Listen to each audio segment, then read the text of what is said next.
Hello and welcome to There's No Business Like, a podcast where friends and industry colleagues explore topics and interview leaders in our industry of professional theatrical touring. Welcome back to There's No Business Like. Today, I am here with my friends, Brian. Hey, Josh. Brian Zellmer from KU Presents in Kutztown, Pennsylvania. Katie Miller. Hi, everyone. Katie Miller with the Midland Center for the Arts in Midland, Michigan. Danny Lynn. Welcome, everyone. Danielle Van Hook from the Alden and McLean, Virginia. And Kevin. Kevin Maynard, Quad City Arts, splitting the border between Iowa and Illinois. Before we get started today, we would like to congratulate one of our own, Kevin, for joining the ranks of the deeply, deeply corrupt Illinois politicians by becoming the newest alderman to the city of Rock Island in Illinois. Congratulations, Kevin. Yeah, Kevin. Congrats. You did it. Thanks. So today I'd like to ask you if there was any video game, movie, cartoon that you could see live on stage with a full band orchestra while showing that, what would it be? I think This Is Spinal Tap would be a lot of fun. Yes. As a live in concert with the film playing. So that's mine. I have an answer for all of those. Video game, a compilation of all the music from Zelda throughout the years. Because there is still music that, like, from Ocarina of Time that gets stuck in my head probably daily. Movie, I was thinking movies like good soundtrack. I was thinking the movie Almost Famous. Be kind of a tough thing to do on stage with that many different bands, but I would love to see it. And then cartoon, early 90s X-Men. Well, I think Kevin answered enough for all of us. Yeah. So there we go. All right, start the interview. Thanks, Alderman Maynard, for being the overachiever there. Nerd. You're not wrong. So. I'll go in the absolute opposite direction. I would love to see the movie Sleepless in Seattle live, like with the film and then a band. And maybe Harry Connick Jr. could do this because he's on the original soundtrack, but it just has some really wonderful classic tunes. So I think you could have an amazing like jazz orchestra play underneath that movie and some killer vocalists and accompany that classic film with all the wonderful music. Yeah, so I've also got some thoughts about this. A Schitt's Creek immersive experience. But it's either The Crows Have Eyes or Cabaret. Yes, Danielle. Also, but then that also got me thinking about my other kind of like favorite like music from TV. And I think that you could fully produce the festival that they do in Parks and Rec where they sing Bye Bye Little Sebastian, because I still sing that song in my head. It's an earworm. Or like an inside Andy Dwyer's mind of just like all of like the ridiculous songs he sings from Parks and Rec. Yes. I'm here for both of those. The one that's perfect for me already exists. My classmate from high school, Jeremy Zuckerman, wrote the music to the cartoon series Avatar: The Last Airbender. And he is now finally, they worked out the rights with Viacom and all of that to go on tour. And he's touring large cities, playing with orchestras, the music from that he wrote for that series, which is incredible. And I hope I get to see it live one of these days. Well, Brian, you're right. That one is perfect. And Roadco Entertainment is representing Avatar: The Last Airbender in concert. And the two founding principal agents happen to be our guests today. So enjoy this conversation with Didi Perez and Jenny Sirota, the founding and principal agents for Roadco Entertainment.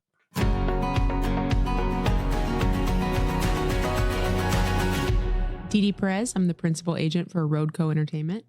Jenny Sirota, I'm the principal agent for Roadco Entertainment. Thank you for joining us today. Let's start with the just basics. How did you originally get interested in the world of the arts to begin with? I went to Fordham University and I went into communications and media studies. And while I was at Fordham, I got heavily involved in theater. I was an actor and a stage manager primarily. And I thought I wanted to be a stage manager professionally for Broadway and for touring and that kind of thing. When I graduated, my first real job out of college was I was working for, at the time, Clear Channel Entertainment, and I was on the general management staff. I was the administrative assistant to the general manager at the Ford Center for the Performing Arts, which is a Broadway theater. The show there at the time was 42nd Street. My office was in the theater. I loved being in the theater. At the same time, I was also in a theater company. And I think as I was in my position there, I realized that stage management wasn't really for me. I think it was the hours that kind of threw me. I didn't want to have the evening work life, so to speak. I was deep in that job and also doing the theater company on the side. I was acting and then was dabbling in writing and directing. About 6.5 years later, I was laid off from the Ford Center. Spider-Man Into the Dark, I believe it was called, the Broadway musical, the infamous Broadway musical, was coming into the theater, and the opening for that kept being delayed and delayed.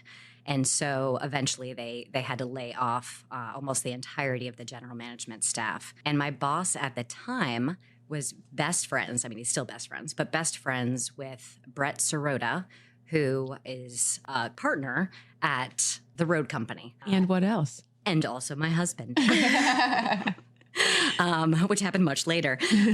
I started working there and started working in the touring side of things, which I had no idea even existed at the time. It's one of those jobs you don't realize is a thing until you start doing it. Right. And I actually had an agent for commercials. I was with Don Buchwald for commercials. And I remember telling them what my job was at the time and that I was at an agency for touring shows. And they had no idea that kind of agency existed. Jenny still does commercials too, which is pretty cool. My background's much different. I went to school for law and I worked as an attorney in Florida. And my family was big into sports. That was our live entertainment. We didn't grow up going to shows and everything like that. And I think it's difficult for a child to be exposed to that without their parents, just because it's an expensive hobby, and if everyone's family is spending money for sporting event tickets and not theater tickets, then you don't really get that exposure. So I moved to New York and then of course was immediately exposed to it because It's everywhere. And I happened to know somebody who knew somebody in the industry. I had that law and lawyer background. And so an agent kind of made sense. I wasn't sure what kind of agent it would be. And I ended up meeting Steven and Brett, who brought me in and kind of took a chance on me. And that was 10 years ago. And here I am. It's a great pathway. You mentioned the road company, but there's a new company that you are with now, which is Road Co. How did that happen? Where did that come from? Because I feel like that's a really unique portion to this. It is. It's confusing because the names are similar, but it's by design because we did want people to know that we are connected. So we're kind of sister companies. Stephen Lindsay and Brett Sirota, who are the founders of the Road Company and been doing this for 30 plus years, they've made so many connections in the industry. They ended up connecting with a couple of execs at Sony Masterworks, which is a division of Sony Music Entertainment, when they were all working on the SpongeBob musical. And they had been talking to them about different Sony properties and all the touring opportunities for that. And it kind of became this natural conversation of we should have this in-house booking agency with Sony that can work on those things. So this was years in the making and a conversation that had been batted around for 5 years. The plan was to launch this agency in 2020, which was always the plan. They didn't realize that 2020 would look like what it did. So it was kind of funny in September of 2020 when we opened, there was so many agencies popping up out of necessity. People were getting laid off. We needed to change the industry to make it work. And then we were popping up too, being like, us also. And Didi and I, our history is we both worked at the Road Company back in the day, and then for different reasons left at different times. And Didi went to Theater Mania. I went to Cami Music to be an agent. Steven contacted us when they were getting towards the end of the planning process of this company and asked us both to come on and kind of lead this company into the future. And at the time, and it was during COVID that this was happening. And, Steven is a salesman and it's a Sony company, great agent. It was a no-brainer, and especially to team up again with Didi and to take us, We had loved working together back in the day. And so Yeah. we had maybe 3 or 4 years apart. In the middle of the pandemic, I get a call from my old boss and he's like, hey, I'm opening a new agency and Jenny's doing it. Do you want to do it too? And I was like, no. She said no like 5 times. But again, he's a great agent. And yeah, it made total sense. It's such a great opportunity. So unique. The difference, I would say, because a lot of people ask between the Road Company and the Road Co., the major difference is the Road Company is such an established, incredible Broadway booking agency. That's really their bread and butter. Road Co. is really focused more on commercial. We are kind of this in-house agency for Sony properties. So a lot of our roster is a Sony Pictures Animation film and concert or a Sony Legacy Artist tribute show, or something like that. So we really have that Sony bond with a lot of the offerings that we have on our roster. Everyone who knows who Sony is. And that's an incredibly powerful card to have when starting an agency. Oh, it made all the difference, honestly. It's a safety net too, especially in this industry. We're a startup with the support of Sony. Yeah. Which is a big deal. Yeah. Not even just like, I mean, Sony's our employer. We use Sony insurance. Sony pays our paychecks and everything like that. But having the backing of Sony legal with contracts or issues with stuff like that has been immeasurably powerful. And then just having this source of people that are constantly coming up with ideas, and we're getting pitched things like weekly, like, oh, you know, you would be blown away by the reach that Sony has. Like, you don't even think about it. Like, Mariah Carey, you know, is a Sony artist. So what if we created something? And it's so like our Johnny Cash musical. We worked with John Carter Cash, his son. And the actual estate of Johnny Cash. Yeah. Like, we're working with legit people. We have this show coming up called Insidious. It's an in-seat immersive experience. And we're working with Blumhouse Productions, who do Saw, It, all of the horror film franchises. So it adds obviously legitimacy to everything that we do too. Yeah. Which quality is important to us, especially coming from the Road Company, which was Broadway, and so is, and it it's was high quality. Broadway. It's premier quality, and so we wanted to have that assurance too. And it's a natural feed of new projects, new content, new things on your roster that are being not even like pitched to you by some outside source. It's all internal from Sony, and typically with name recognition. Absolutely. And we can bring ideas to the table. Like that's the cool thing about our job too.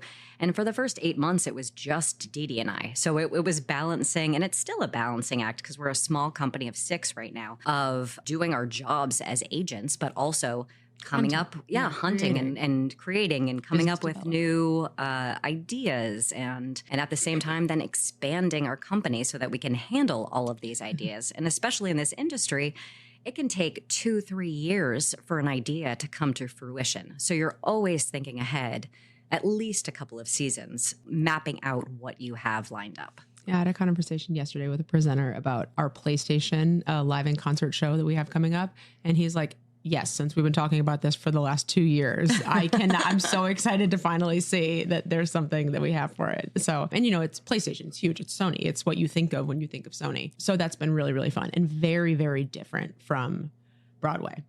And the opportunity for us, because Sony Masterworks has a bunch of different companies, either distribution or producing management companies. And we've been able to work with all of their different companies, divisions, to bring these shows to life. So there's a lot of synergy, and Sony really believes in, and we believe in, the like one family motto of keeping things in house and utilizing each other and making an impact. With working for and with Sony, is there any pressure when an idea is pitched to you to greenlight despite any hesitations, or is it an open dialogue? Where does that land? Because it sounds pretty complicated there. It can be. And so where does that land, and how does that work to where you know that you're going to be presenting a quality product, and it's something we believe in, and that it's something that you believe in, and it's not something necessarily forced? Yeah. It's tricky. It can be balancing. And I think it is an open conversation. There have definitely been ideas that have been thrown out to us that we have said we do not think there's an audience for that, or there's interest in that. Or even, just even logistically, like, oh, well, we would want to take out this tour in the fall. And Didi and I, we have the experience and knowledge of this industry where fall is tricky, or we're leading up to a presidential election. If we're going to bring out this new show, let's open it in the spring to avoid all that, so we can avoid the advertising and marketing hoopla that's going to happen. And they do listen to us in terms of like those kind of adjustments too. And also, because sometimes we're on the ground floor of developing these shows, we take ideas to them as they're developing the show. Like Didi has had a hand, I think, in kind of steering how shows have come to life based on even conversations with presenters too, where ideas have been thrown out to us and we throw it out to the producers. And sometimes that kind of stuff sticks too. I think we've been really fortunate in that in the Sony Masterworks family, Masterworks Live, which is our division, which is what Jenny said, this compilation of different production and distribution and management companies. We are the sole distribution and producing company in North America. We are lucky in that everybody really defers to us as the experts in what will work. I mean, we've been doing this for 10 years. We have the back, or 10, 15 between all of us, so much history in doing this. And we have Stephen and Brett who are really involved in especially in that business development and that internal, like the initial process, that we can kind of have a really great open conversation with our group on what we think would work. We also sometimes call trusted presenters, and maybe we would give you a ring and be like, Josh, what do you think about this? Is this something that you think might work? And that's really helpful. And we've, you know, we've been able to do that. And we can come back and be like, listen, I talked to these people, you know, in different parts of the country, and this was the feedback on this, and I don't think this would work. And sometimes we say no to something, and then a couple of years later it comes back up, and then we're like, okay, we'll give this a shot. And that's even the case that we're at with some of the tours we have now, and we're so pleasantly surprised that we were wrong at first. Well, and there's so many trend swings within the pop culture of the United States that something that 2 years ago isn't relevant, all of a sudden there are all these things that have popped up that makes it relevant now and makes it a legitimate project, that whereas it wasn't before. Exactly. Or like what's even hot now to see in theater, like you know, like a legacy or a tribute show. There was a time where that was what everybody was doing, and we've kind of seen trending where that seems to be slowing down a little bit. But what we're seeing is that a lot of people are doing live film and orchestra, or film with a band, or film with kind of some sort of live element with it, and that's actually something that's working really well right now. So even the type of show that we bring out, and we're developing these really cool immersive shows, like Jenny mentioned, Insidious, and it's something new, it's something hot, it's something different, and we're able to use the Sony IP in different ways to make Insidious an immersive show, but to make Spider-Man Across the Spider-Verse a film in concert, and to make Johnny Cash a tribute style show. It's all fits with the time and what makes sense, kind of trending in the industry. You were lucky enough to have a title that kind of blew away the industry on a touring standpoint on your first year of actual touring with the agency. How did Bluey Live come about for the company? And what was that experience like, watching it develop and watching it take off? It's actually funny that you mention Bluey, because that is a show that Didi and I had no idea what that was. And, you know, we did research, certainly, when we heard that it was over in Australia and selling out, and we watched clips, and we did our research. But that's an example of one that we were like, I don't know about that. We don't have kids. And to be fair, when Stephen was calling me and being like, do you want to do this? We'll be booking Bluey. Even the name Bluey, I was like, what? Like, that doesn't sound like, is this child friendly? Like, what are we talking about here? And so I spoke to some of my friends who had kids, and it was 2020, and Bluey was just kind of breaking into the scene. And by the time our tour came out in November of 2022, it was as hot as could be. But you sometimes can't predict that. And especially with children's programming, it can be like a flash in the pan, and it can be the hottest thing in the world, and it can be gone next. And so Bluey has such a special element to it. I personally think that it is the fact that parents love it so much. That is the golden ticket for children's programming, because children change their minds so easily. If a parent is like, oh, my kid likes this right now, but I hate having to listen to this noise and sound and stuff like that, so I'm not going to buy a ticket until a week before, because, you know, if they're into it, then we'll go and see it. Fine. With Bluey, when it comes out and it goes on sale and the show is 6-8 months from now, the parent are like, well, I'll make sure they still like Bluey then, because I like Bluey. And there was a presenter who said to me, she was like, I don't even care if my kid still likes it. She's like, a bunch of my mother friends are going to get a limo and we're going to go to the show, whether the kids come or not.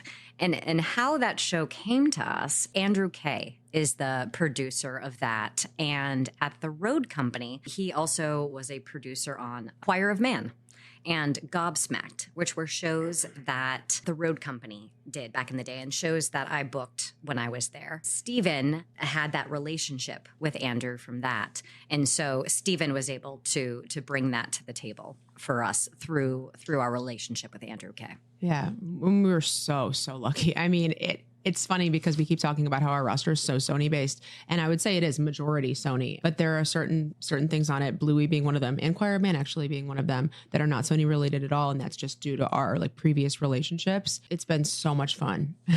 Yeah, our company exists not to the exclusion of other properties, Right. which is great. There's no, limit or anything like that to what we can do, which is great. There's not a competition thing or anything like that. We can choose whatever we want. And even if it's a Disney property or a BBC property, we're Warner Brothers or whatever it is, it doesn't mean that we can't book it because we have the Sony backing. And Sony is still as enthusiastic. I mean, everybody loves Bluey. It is, Yeah. like Jenny and I should get Bluey tattoos. It has been like the most fun thing in the world to book. And We will. I hope that we can book it forever and ever. Right now, our tour will be on the road for 2 whole years with no layoffs. So it's like 105 straight weeks of touring, and it's been magic. Yeah. So we're really, really excited about it. We never want it to go away. And we have a new show in development for 2025, Bluey's next stage show. So hopefully it never will. Speaking as a parent, Bluey is so special. It's one of those things as a parent that my daughter would fall asleep and I'd keep watching it. Mm-hmm. I've cried at I don't know how many episodes because they have this beautiful balance of the complications and the emotional difficulties of parenting. And when you want to give up, like you're seeing it represented through these dogs on the screen in such a beautiful way. It's art. It really is. And it's so rare. Yeah. And so any parent at any point is happy to just say, let's turn on some Bluey because you know it's safe. You know it's not obnoxious. Mm-hmm. And you know that, well, my problem is if I'm trying to get something done, I'll stop and I'll watch it anyway. Well, the episodes are short, so you can spare 7 minutes. Yeah.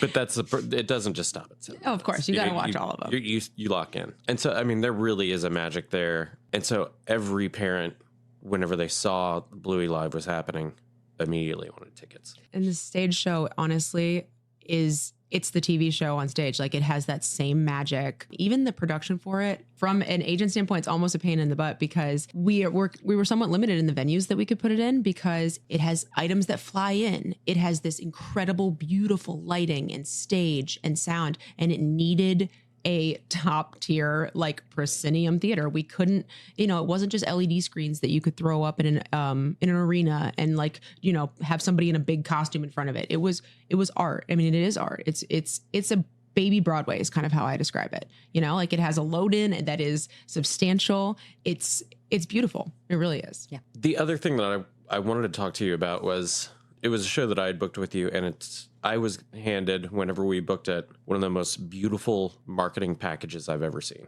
And is that something that's a result of working with Sony, that you get all of this amazing stuff, or is that something that you guys have orchestrated with creating the agency and being very thoughtful and specific about how things are going to go out? Honestly, it's the people we work with. It's not necessarily coming directly from Sony, but we work with GEA Live a lot, which is a Sony Masterworks company, and they put so much effort and detail into the trailers and the materials. And then we partner with a marketing company. A lot of our shows are marketed by Solo Shoe Creative. They take so much care in putting together marketing guides, and they are and have been the marketers for different venues specifically too. They do that as well. So they know what venues need. They know what kind of hand holding different, and what's helpful. They're so hands-on. And they're just lovely people too. So this is an ad. Hi, Craig and Cass. Solo Shoe Creative. So we try to get them involved in whatever projects we can, because we know that, frankly, it's a pitching point for us to be able to say that they're attached to and this. to show you that package, right? Like, look what we can provide you. Yeah. And that just the detail of it was a 14-page document. Yeah.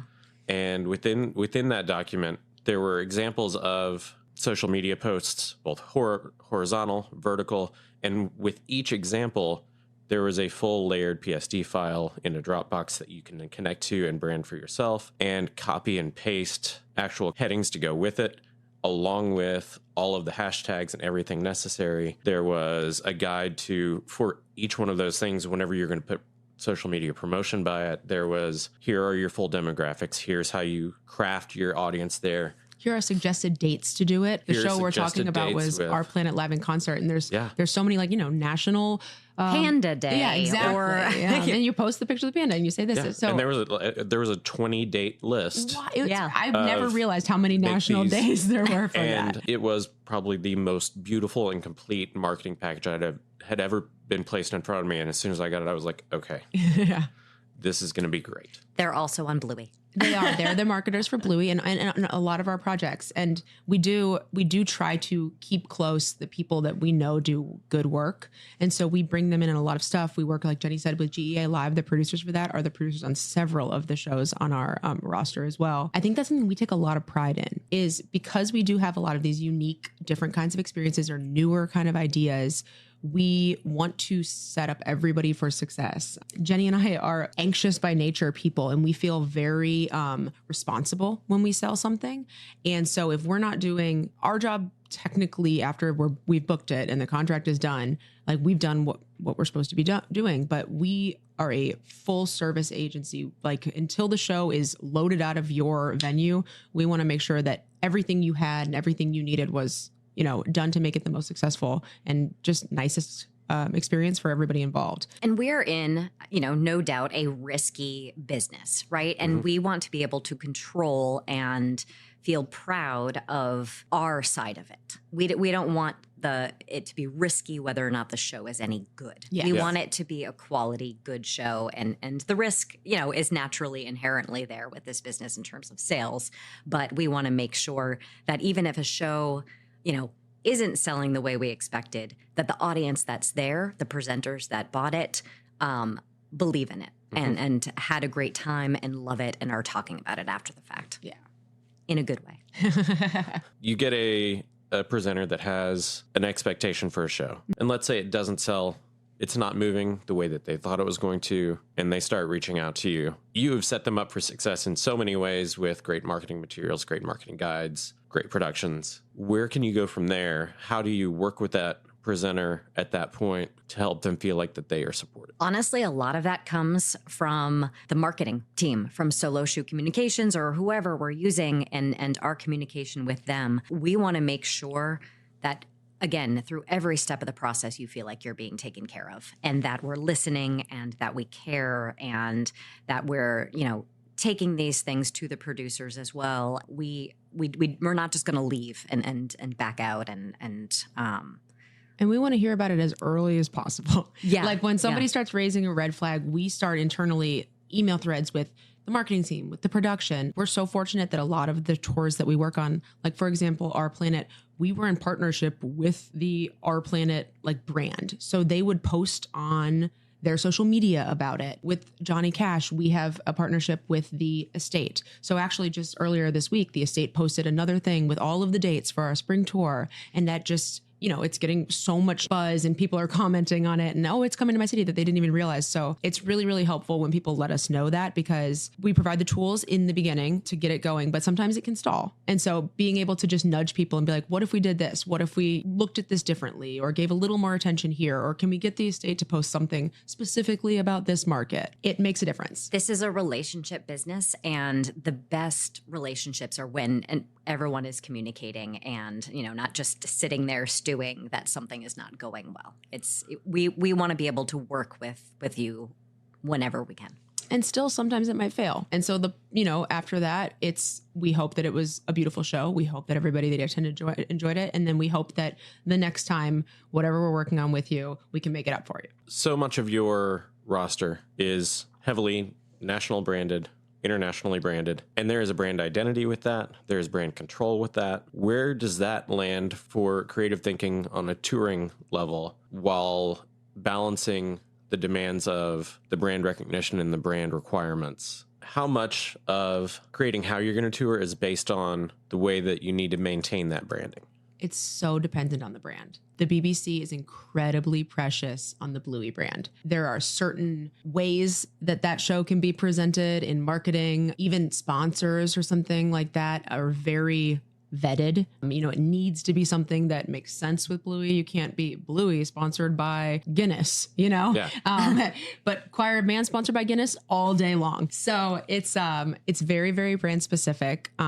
Our marketing team does a lot of that. That's a lot of really where they talk to the brand and figure out what makes sense and what works. So we're lucky with that. And even the producers have a good hand in that because they're the ones that are getting us the rights to these shows. So the producers handle a lot of that. And then we, case by case, of course, the market will come to us and be like, I have Bluey and I want it to be sponsored by the local children's hospital or something like that. That's something that we think might make sense. And then we'll send an email, kind of advocating for that. Working with so many different brands, really interesting because it is huge IP and it's things that everybody knows and it's everywhere. So we want to be cautious not to put something out there that isn't what the brand wants to present. But we have so many, it can take a long time to get stuff out because we have so many checks and balances with it. So we try to wait until our materials are fully vetted and ready to go before we even, start sending stuff to people.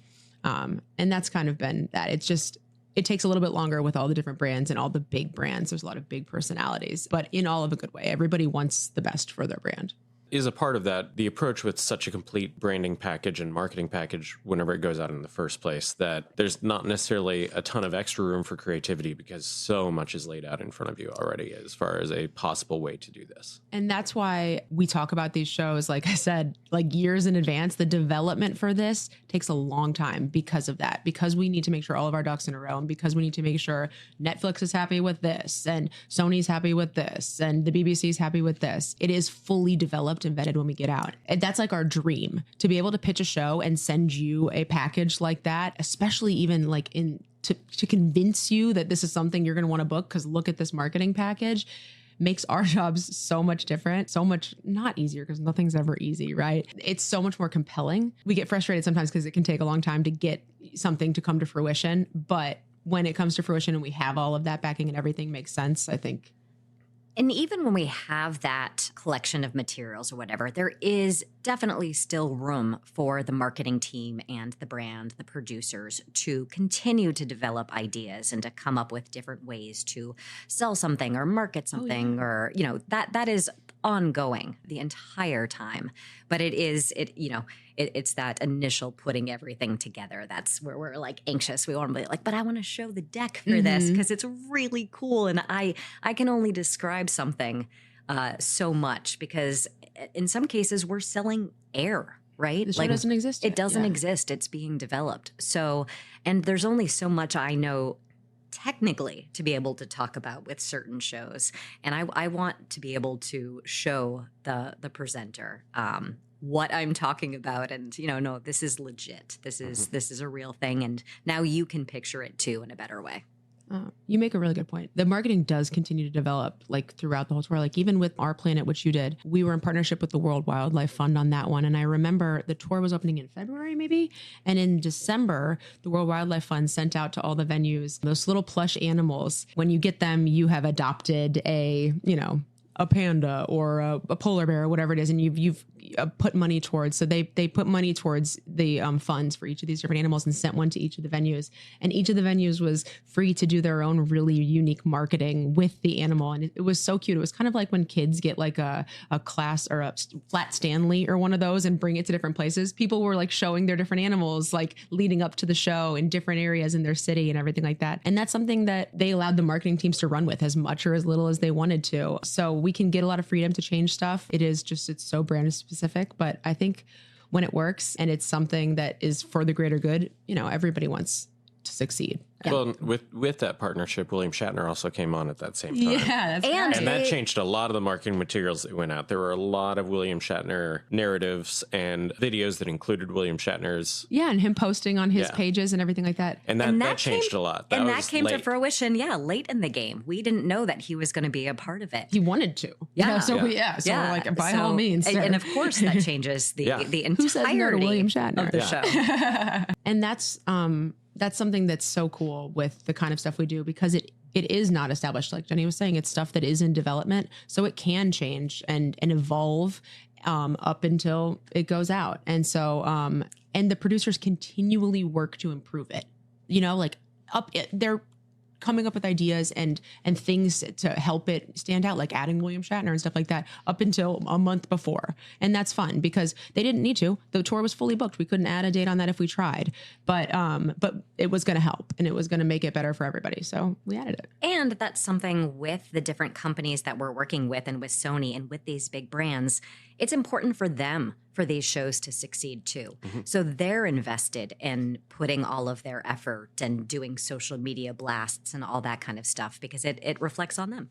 As we kind of wrap up here, I want to take you guys back in time to right when you signed on to do Roadco. Knowing where you're at now, what advice would you have for yourself in that new startup at this point? It was such an uncertain time for the entire world and everybody.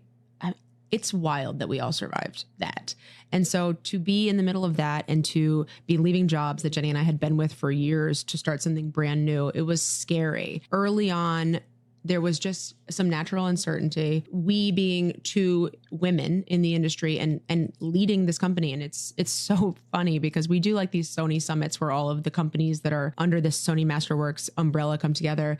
And it is 99% men. And then Jenny and I, and we'll be up there and we'll be talking about what we're doing and stuff like that. And I think just believing in ourselves, just having confidence, and even if it's just acting, like pretending that you're confident, you know what you're doing, people start to believe it. And then it becomes true. Just continuing to stay educated because especially in our industry, trends are changing so much. You need to keep up with what's, happening. And when we really tried to do that, especially coming out of the pandemic, what audiences were coming back to the theater sooner and how we could reach that audience because maybe the older people weren't coming in soon. So my advice is to, which I think we tried to do the best we could, but to believe in ourselves as much as we can, just remain confident and stay educated and stay flexible because this industry is going to change forever. And we want to offer things that people aren't thinking of yet. And we want to be on the forefront of what's changing. And to trust ourselves. Yeah. We know what we're doing. Yeah.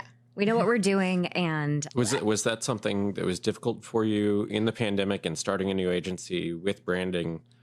We had never to been in trust charge yourselves before. in that way? Yeah. So I think a little bit. And Jenny and I are like 100% equal partners. Like we're the principal agents and we kind of run the day to day. Stephen and Brett, who started the company, they're around. They're amazing resources to like bounce things off of. But if we say no to something, it's us saying no. If we say yes to something, it's us saying yes. So I think that's a unique opportunity that we had not had previously because we had always been, kind of a second in command position. Yeah, we needed to trust ourselves and trust each other. And that's been, I think the best part of this entire thing is that we do so implicitly and the teamwork and our company, we're in love with our team and everybody is so invested and everybody is just so well connected and everyone trusts each other. And that's been amazing. But yeah, we hadn't had that opportunity before. So we got really handed such a gift.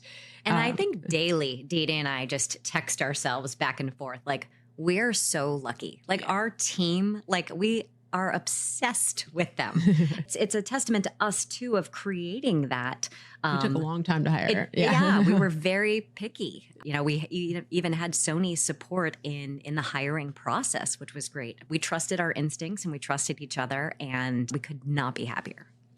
So what is your favorite part about the industry right now? I think the opportunity. I get so excited because I'm working with people that I've now known for 10 years. And I sat down yesterday with a couple of presenters, and when they sat down, I was like, oh no, what am I going to pitch them on my roster? I know when I was at the Road Company and I had Broadway that they do 2 Broadway shows a year, and that makes sense. But are they going to do my film and concert? Are they going to do my video game concert and all this kind of stuff? And they were excited about it. And they were like, this isn't an audience that we typically bring in, but we did this and we saw parents bringing in kids, and this might be some way to like bridge that gap that we don't have.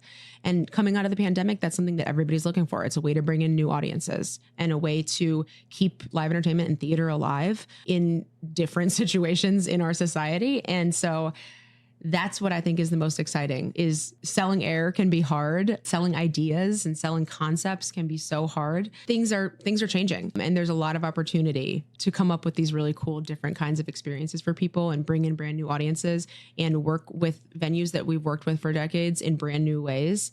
And people seem open to it, which is exciting. I love that, the partnership with Sony and the known branded content that you're bringing to to the forefront is a great bridge for people because it's something that's been in their homes and that they are comfortable with, and then can now bring in a new audience because it's something that's already associated and comfortable. And it's not, while it's a new experience for that theater, it's not something brand new experience-wise for the people coming because they know the brand so well. You said that better than we could. Yeah. And a lot of what is working right now, and of course things change, daily, is comfort food, something that people understand. They're willing to spend their money on something that they get right off the bat. That is something that even if we're, twisting a brand in a way that's never been done before, it's still that brand that people recognize. And hopefully that will translate to audiences. There's like millions and millions of PlayStation consoles in homes already. Have you ever had this immersive live concert experience of PlayStation? No, but I definitely know all those games. I definitely know that console. Like that's something. Yeah, it's actually the 30th anniversary of PlayStation when our tour goes out. You're so right. Josh, do you want a job? Because the bridge thing is exactly, it is this new concepts and ideas with things that people are so familiar with. And that has given us such an opportunity to work with everybody. We are a something for everybody agency, which I think is really unique. Thank you both for sitting down today. Thank you for your time and your insight into such a cool new agency that is doing things in just a little bit of a different way. Thank you for having us. Love that conversation. Thank you so much, Josh. And I really just think that all we need to do is just talk about our love of Bluey. Danielle, Josh, me, we all have kids that watch Bluey. So Danielle and Josh, your thoughts on the Bluey Live experience? I was literally just talking to people yesterday about my love of Bluey. And now I feel so upset, and I already was upset that I missed it when it came to DC. But I would love to be like those moms who took a limo to Bluey. Yeah. Mm-hmm. Without their kids. All joking aside, Josh, this was such a fantastic interview with Didi and Jenny. We were lucky enough to have Bluey Live come into our area a few months ago and went and saw the tour. And I agree with Jenny and Didi. Like, it is such a beautiful show. The production quality is so high. The sets are gorgeous. The lighting is incredible. They have, I don't want to give too much away, but kind of the opening scene, they have some different puppets involved in that. And it's maybe one of the best made for young audience shows, like commercial type shows that I've ever seen. I was really, really pleased with it. And the kids had an amazing time and the adults had an amazing time. So everything they had to say about it, in my experience, has been true. Just to change gears for a minute, I liked their advice about faking confidence until it became real. I'm thinking back to when I first started and I talked about how I thought I was playing a role of this professional and just always had to be right all the time. But what I was lacking was the confidence. I thought it was such a great piece of advice to just simply believe in yourself. Mm-hmm. That part really struck me as well. A really great leader in our life sent us a TED Talk video a few years ago on that topic. And sort of how it ended was the speaker saying, it's not about faking it until you make it. You fake it until you become it. Like, you don't just one day all of a sudden have these skills and this ability. It's like you just got to go in with the confidence. And then one day you're going to look around and be like, oh, I am the person that I wanted to be. Look at that. What led into that conversation, that story about being the only two women in a room of Sony executives, I was surprised, but not surprised at the same time, sadly. And I just really appreciated their candor about that situation that they find themselves in. And I think to have a fully female-led agency even in this day and age in our industry is still pretty rare. I can think of a few others off the top of my head, but a majority of them don't have women in those sorts of leadership roles. So I really appreciated kind of that perspective and hearing the story of how that all came together and how it was them or nothing, right? They were the two that were being sought after to lead this new endeavor, which I thought was really impressive. And that was made very clear because Didi turned it down 5 times before she finally accepted it. They kept pursuing her because she was the right person for it. Yeah, and it was pretty clear as to why. I mean, just listening to them talk about their company and the shows that they're represented and the things that they're creating, it was obvious that they don't have the mentality that they're the smartest people in the room, that they were willing to, reach out to colleagues and reach out to talk to people to go, okay, maybe we're not right on this. What do other parts of the world or other communities think about some of these properties? to sort of understand that from a top-down approach is really great. And you can see that it's not just having, Sony's IP that makes them successful. It's being willing to reach out to other communities and really get a chance to know their markets. I also really appreciated working with brands and these really huge popular titles, but I don't remember if it was Didi or Jenny that mentioned, that it's still art, that there's still focus on quality and making sure that it's something meaningful, which goes back to a lot of the things we've talked about previously between, like, we kind of always put this commercial category into a box as though it's not art, but it's all art. It's just it's just more popular, and that's why it's commercial. I always tell people when they're like, oh, well, that's commercial, not art. It's like, well, Yo-Yo Ma is commercial, in technical terms, but he's also art. Like, just because it's popular doesn't mean it's not art. And I think I even said this during the interview. It's such a great way to bridge that gap between fine art and commercially viable, things where, like, especially with their PlayStation Live product, that's reaching a completely different genre of people than has been done before.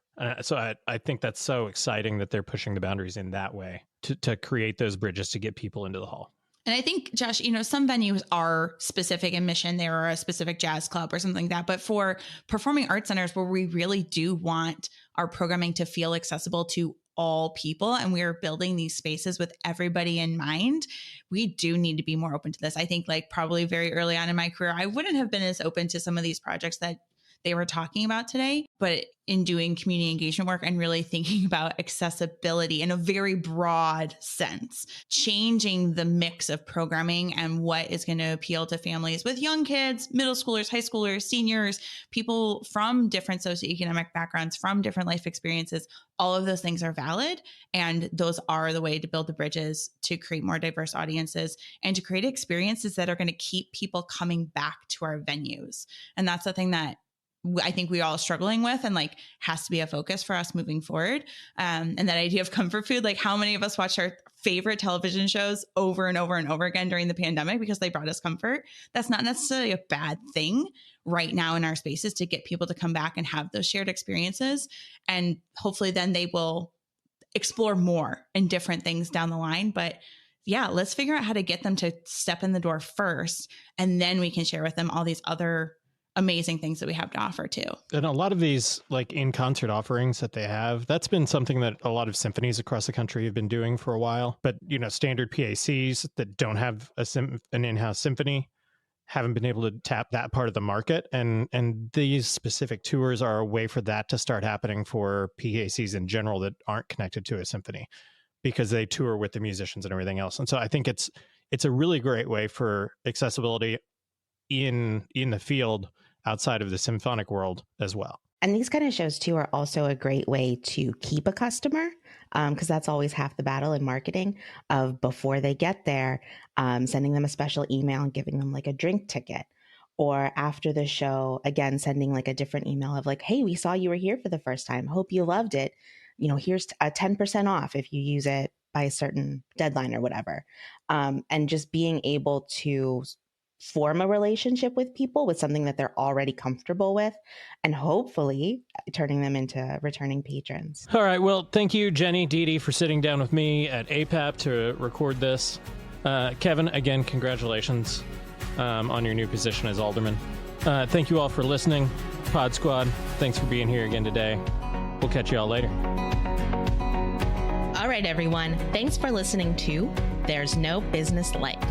Our producers and hosts are Brian Zelmer, Josh Benson, Kevin Maynard, Katie Miller, and me, Danielle Van Hook. Views expressed in this podcast are ours alone and are not reflective of the organizations we are a part of. Keep up with us at nobusinesslike.com. There you'll find links to all of our episodes and socials. If you like this podcast, give us a like, a follow, a review, or our favorite, a 5-star rating. Oh, wait, what was that site? I got it, don't worry. It is nobusinesslike.com. Do I sound out bus-I-ness every time I type it? Yep, sure do.